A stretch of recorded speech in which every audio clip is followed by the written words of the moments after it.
Getting ready for the meds round. The equipment you'll need will depend on what you are administering, such as tablets, liquids, creams, but also the person's preference. Oral medicines may need medicine spoons, cups, or oral syringes.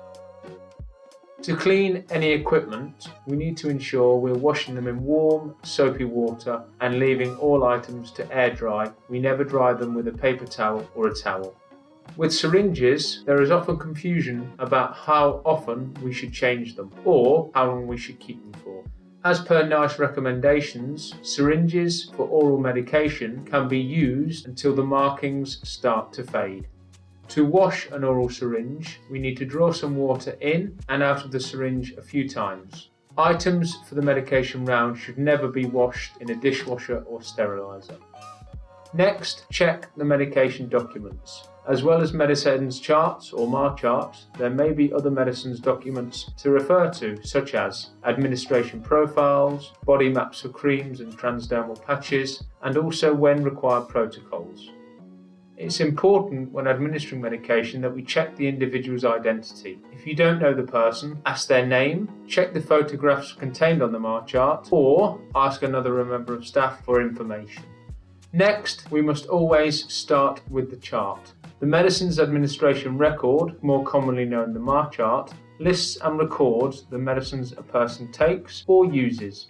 The exact way you work with the medicines chart will depend on the format of the chart you use, whether it's paper or electronic, and also the individual design. It may sound obvious to check the MAR chart first. However, once you've administered medicines to the same person a few times, there is temptation to not start with the chart, as you will quickly learn what medicines they have. This is where mistakes happen. Doses and directions may change, medicines might have been stopped, or new medicines added and prescribed. Hence, we make the following checks. We check to see how many charts there are. We then check to see which medicines are due at that time. We then check to see if any medicines need to be given with or without food. We also check to see if the dose has already been given or taken. We then check to see if the last dose was recorded correctly and that sufficient time has passed before we administer the medication again. We need to remember to carry out the 7-point check prior to administering medicines. Number 1, check the client's name. Number 2, check the name of the medicine. Number 3, check the strength of the medicine. Number 4, check the form of the medicine. Number 5, check the directions. This could be take one daily. Step 6, check the medicines inside. Step 7, check the expiry date. Prior to each medication round, ensure you wash your hands thoroughly under warm running water with soap and dry your hands with either a hand dryer or a paper towel. As normal, staff members administering medication should be bare below the elbow, meaning short sleeves, no wristwatches, and a plain wedding band is acceptable. Staff members should never have nail varnish or false nails.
Prior to each medication round, the trolley needs to be cleaned.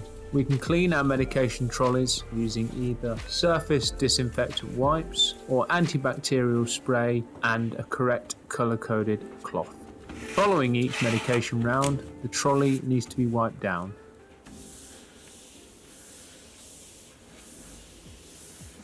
Once the trolley is clean, we must prepare it with the appropriate equipment. Sufficient amount of water, cups or beakers, disposable medication pots, syringes, giving spoons, and anti-bac hand.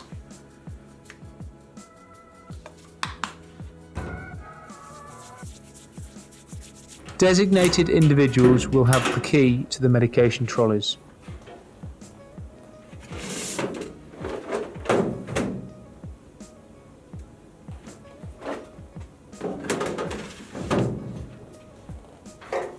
The medication trolley should never be left unlocked and unattended at any time.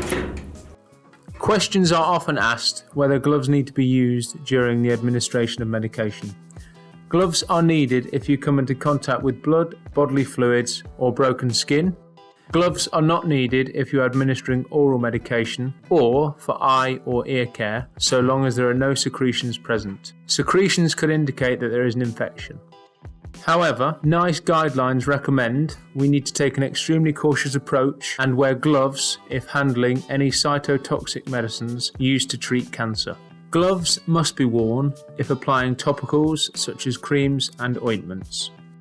Liquid medicines can be measured in two different ways. Liquid medicines such as Oromorph should be measured using an oral syringe.